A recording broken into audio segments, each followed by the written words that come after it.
Bună, dragilor, și bine ați venit la o nouă citire. Dacă titlul te-a atras, înseamnă că ai aici cu siguranță un mesaj pentru tine. Îți mulțumesc pentru că mă urmărești, îți mulțumesc pentru că mi ești alături. Dacă vrei și tu astfel de citire, mă găsești oricând cu drag doar pe aplicația de tarot și astrologie Cristina Zurba, disponibilă atât pe iPhone cât și pe Android. Hai să vedem așadar mesaje pentru tine, pentru casă, în curând, în viitor, ce nu știi, pe neașteptate și ce o să te mire. Bun, a început citirea. Se pare că este o activitate foarte intensă în plan personal pentru tine în acest moment și avem așa: Regina de spade, magicianul și cavalerul de monede. Interesant, o legătură cu o zodie de aer, Gemeni, Balanță, Vărsători. Aici văd că este un moment în care te organizezi foarte bine, fie în plan personal, fie profesional, dar este clar aici că niște reguli sunt impuse. De asemenea, putem să discutăm și despre startul unei perioade în care lucrezi aici cu drag și spor, fie la un proiect foarte drag ție, fie lucrezi cu drag și spor la o relație, da? Dar ce văd aici cu magicianul, e clar că ești într-un moment în care tu fie te ocupi cu mai multe lucruri în același timp, fie aici este vorba despre o perioadă în care tu iei toate lucrurile care sunt în jurul tău, te folosești de persoane, te folosești de lucrurile pe care le ai fizice și încerci aici să faci cea mai bună variantă. Este și o perioadă de negociere. Apoi, pentru tine avem împărăteasa, ok, o conexiune cu zodia Taur, zodia Balanță. Pentru tine văd aici și un moment în care ești foarte împlinit, ești foarte liniștit. Împărăteasa poate să reprezinte și faptul că ești într-o perioadă în care te ocupi foarte mult de alimentația ta, de starea ta de bine, te respecti foarte mult. În unele cazuri, văd aici și o conexiune cu o femeie importantă. Poate să fie o prietenă, poate să fie cineva din familie, o colegă de la locul de muncă. Este clar aici o energie feminină care are o putere foarte, foarte mare asupra ta. Hai să vedem împărăteasa, da, pentru tine. Luna. Foarte multă îngrijorare. Nu e că și cum vă îngrijorați mai mult decât e cazul. Și avem așa, Luna și Asul de cupe. Ei, unii e ca și cum, repet aici, parcă trăiți un sentiment nou, o emoție nouă și e posibil ca acest aspect să vă facă să vă fie teamă, tocmai pentru că acest teren este necunoscut. Fie este un proiect pe care nu-l cunoști bine, o persoană pe care nu o cunoști la fel foarte bine și atunci este normal să fie această teamă. Dar ce simt eu? Foarte multă energie feminină, foarte multă instabilitate pe de altă parte, iar soluția din această poveste poate să vină chiar prin a-ți asculta foarte mult intuiția, prin a urma anumite semne și atenție, prin a lua lucrurile încet. Aici avem un cavaler de monede care vorbește despre a lua lucrurile încet și sigur. La bază avem diavolul și marele preot. Aici este o limită foarte clară, foarte fină între ideea de control și între a respecta anumite reguli. Pentru casa ta, în schimb, uite, avem o 6 de spade și 7 de spade. Pentru casa ta cineva vine de la drum către tine sau tu te pregătești să faci un drum către cineva anume. Tot pentru casa ta putem să discutăm aici și despre o persoană care își dorește foarte mult să-ți vină în vizită sau o persoană care încearcă să te convingă să te muți undeva, să pleci undeva anume. Hai să vedem despre ce este vorba. 6 de spade. E un personaj aici care nu are intenții foarte bune. Ia să vedem, 6 de spade. Avem Asul de monede, cavalerul de spade. Cineva care grăbește foarte mult anumite lucruri. De asemenea, putem să discutăm și despre faptul că te afli aici într-o perioadă în care lucrurile încep să se clarifice pentru tine. E ca și cum apare o bucurie, e ca și cum apare un nou început, un nou, poate ceva nou ce cumperi pentru casă, dar în alte cazuri simt eu că și ceva aici se apropie de tine cu viteza luminii. Avem turnul și regele de cupe, o conexiune cu o zodie de apă, rac, scorpion sau pești. Pentru casa ta văd o surpriză pe care o vei avea din partea unui bărbat, fie este vorba despre un membru al familiei, o rudă de sânge, fie este vorba despre o persoană foarte apropiată de sufletul tău. Omul ăsta poate avea o problemă, fie emoțională, fie de sănătate, poate să fie și cineva care se află într-o suferință, da? Însă ce mai văd eu că e posibil aici să afli niște informații prețioase legate de trădarea acestui om. Mai vreau un mesaj. Doiul de monede. Te concentrezi aici, uite, foarte mult între două situații, două relații, două locuri de muncă. E cineva care joacă poate la două capete. În curând, cavalerul de cupe. În curând o invitație la dragoste pe care o primești sau un mesaj cu niște complimente, un mesaj cu niște vești bune. Tot cavalerul de cupe poate să reprezinte și o bucurie pentru sufletul tău. Cavalerul ăsta de cupe, bineînțeles, poate să reprezinte și faptul că te afli într-o perioadă în care lucrurile încep să se așeze mult mai bine în sfera iubirii sau într-o relație de suflet. Ia să vedem. În curând. Ce-i cu acest cavaler de cupe? E un personaj veșnic îndrăgostit și avem așa. 6 de cupe, judecata, o legătură, uite, cu ideea de revedere. Nu știu, e cineva care își dorește să te revadă. Fie este o iubire din trecut, fie este o persoană foarte apropiată de sufletul tău din trecut, la fel, care își dorește aici să reia legătura cu tine.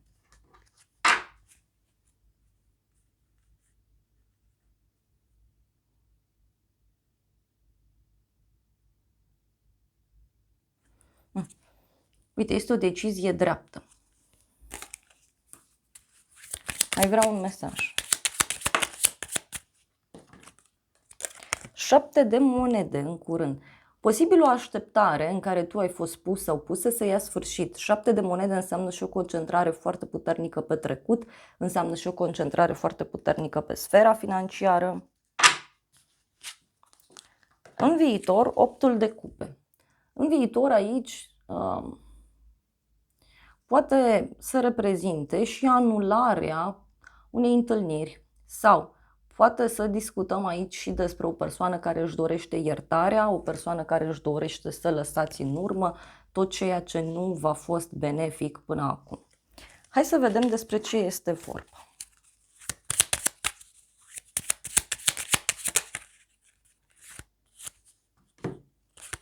Avem magicianul și 5-ul de spade. Cineva se pare că dă la spate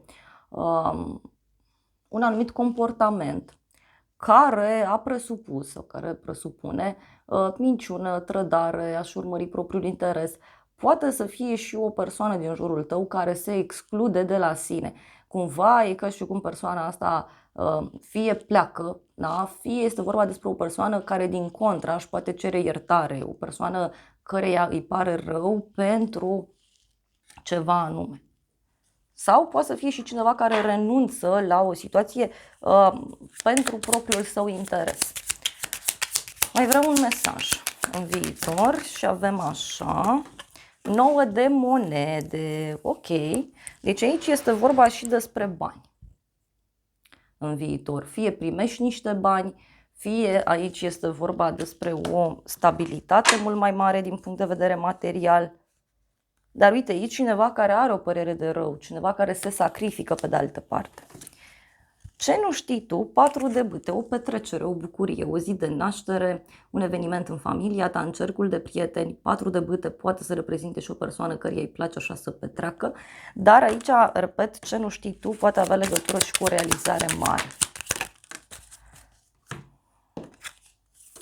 Regina de monede, 5 de monede, o legătură cu o zodie de pământ, Taur, Fecioară, Capricorn. Ce nu știi tu are legătură cu o victorie care ține de bani, o victorie care ține de o problemă de sănătate a cuiva, adică poate să apară aici o rezolvare, o stare de bine. Și uite, este și o rezolvare din punct de vedere financiar, da, care apare.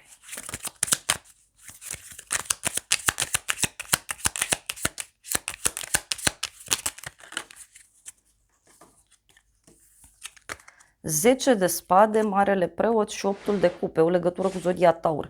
Eu cred că surpriza are legătură cu această decizie din viitor, da? Cineva renunță, cineva nu mai face un drum sau cineva poate să fie dispus să închidă, repet, un capitol complicat, un anumit mod de a se comporta care, repet, nu a fost etic, nu a fost moral. Ia să vedem noi ce spune tarotul meu, ce nu știi.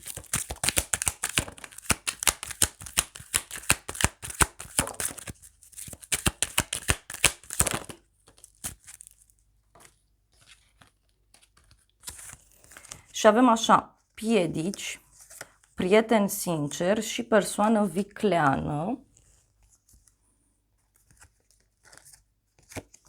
Posibil un prieten sincer să-ți spună despre această persoană vicleană care mișună așa prin jurul tău, care este pe acolo prezentă. Iar apoi avem proces și judecată și noroc. Deci aici ce nu știi tu poate avea legătură și cu un adevăr, o decizie importantă. Dar este ceva pentru norocul tău. Poate să fie și că cineva este prins aici, deci cuiva nu-i mai merg anumite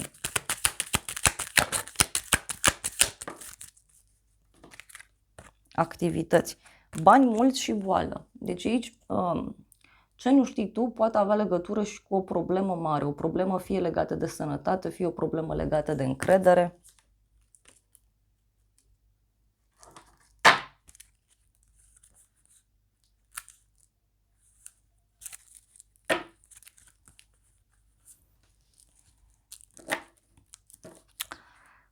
Dar ce văd eu totuși este o situație din care tu ești bine. Ia să vedem ce spune acest oracol, ce nu știi tu. Totuși. E o persoană, ce nu știi tu, o persoană foarte determinată, o persoană cu autoritate. Da? Deci o persoană stăpână pe sine, o persoană care are autoritate.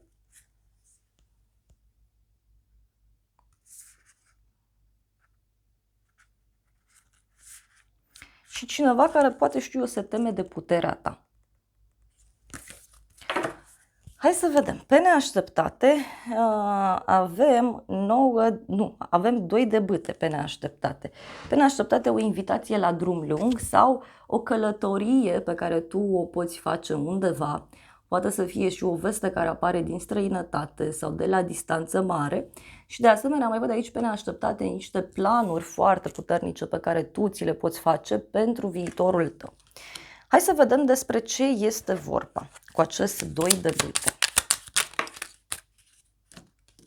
Roata destinului și pajul de spade. Deci pe neașteptate aici poate să apară o propunere, poate să fie cineva care este interesat de tine, cineva care este interesat de serviciile tale, cineva care este interesat de prietenia ta, de dragostea ta, dar este clar aici o persoană foarte, foarte curioasă, cineva care îți poate propune un anumit lucru pe termen lung.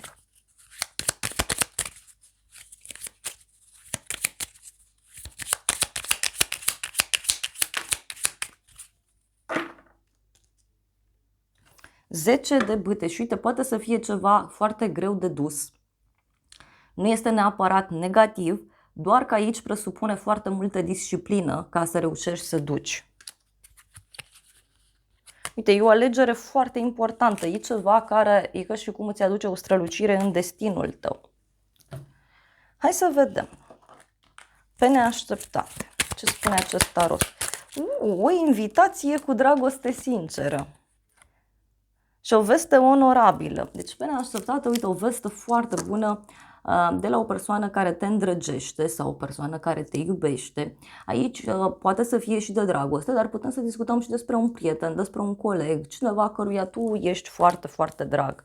Da? E o schimbare bruscă, e o schimbare pur și simplu la 180 de grade.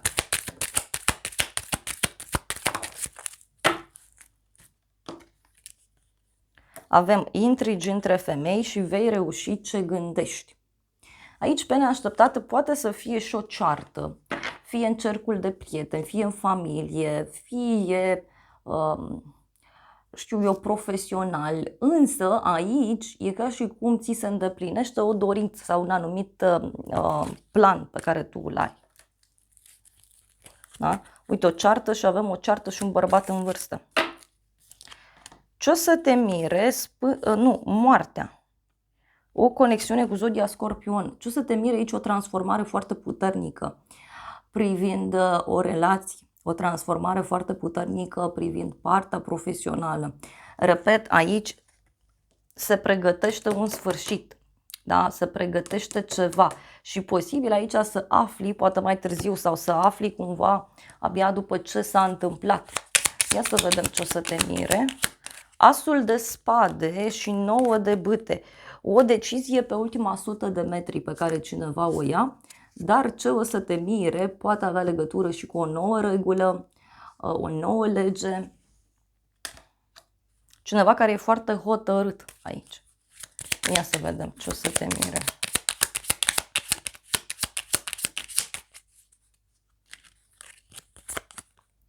Avem 6 de bâte steaua, o legătură cu zodia Vărsător.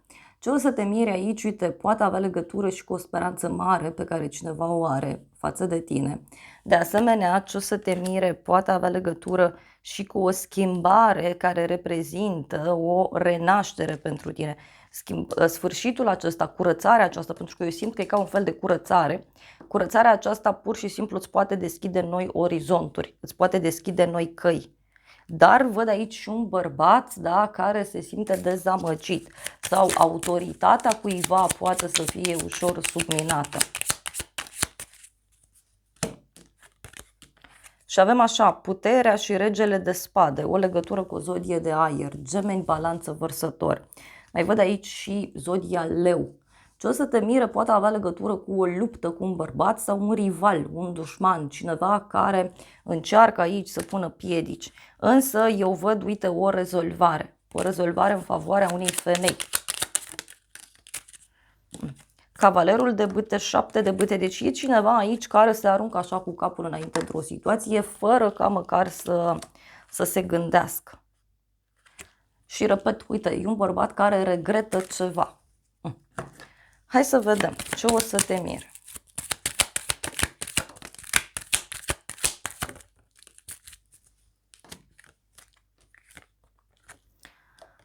O veste bună, o bucurie mare și te vorbește cineva de bine.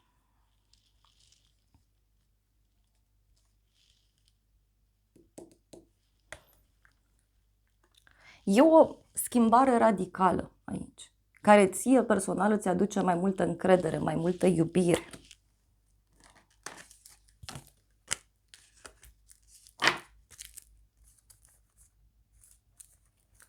Avem un bărbat tânăr, cunoștințe noi, lacrimi și tranziție, schimbare. Poate să fie vorba și despre un bărbat mai tânăr care este înlăcrimat. Mai vreau un mesaj.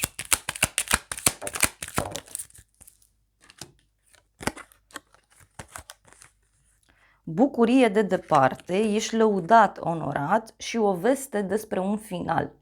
Deci, din nou discutăm despre ideea de închidere, dar închiderea asta e cu mare bucurie pentru tine și e ca și cum primești o avansare, primești o responsabilitate sau poate în sfera, știu eu, profesională acolo ceva se schimbă, dar și în plan personal, posibil și acolo să fie această schimbare care, repet, este benefică ție. E ca și cum să faci o curățenie. Da?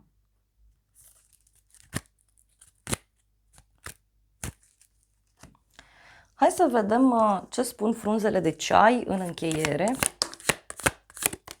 Da, au ieșit mesaje doar pe partea aceasta cu ce o să te mire și avem așa. Osul dorințelor care este rupt, o dorință care nu este garantată. Iar apoi avem așa, un bărbat brunet a relaționa sau a negocia cu un bărbat cu părul brunet sau care are o coafiură mai complexă.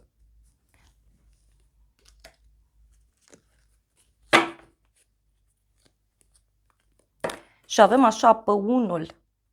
Este o persoană aici foarte mândră, să știi. O persoană foarte mândră care, uite, te poate admira în secret. Un ultim mesaj vreau să iau. Iar au ieșit multe, asta este. Și avem așa, atenție la banii tăi, prima carte. Apoi avem copacul.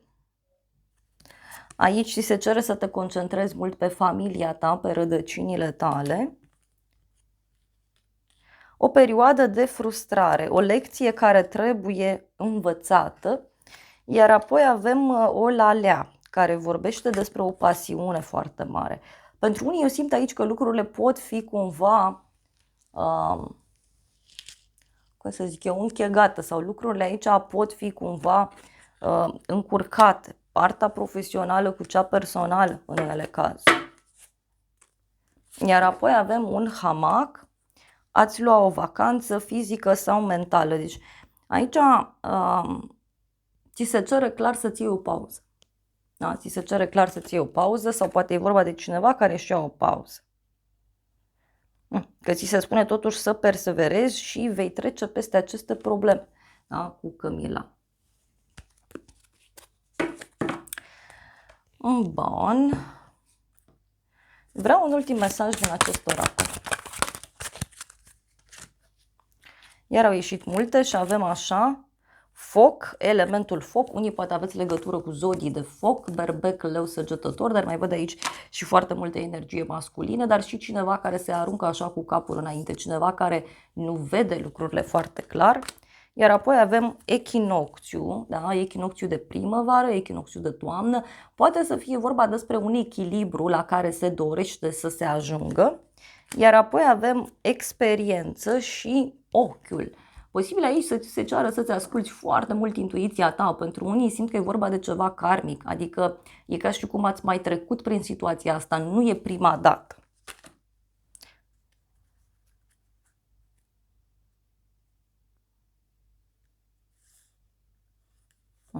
E vorba de ceva din trecut, poate e o iubire din trecut sau ceva care n-a fost împlinit. Da, dragilor, acestea au fost previziunile de această dată. Eu vă mulțumesc pentru prezență, vă îmbrățișez cu drag, sper din suflet să vă fie de folos informațiile și să ne revedem cu bine și data viitoare. Eu vă doresc să aveți parte de o zi sau de o seară cât mai frumoasă.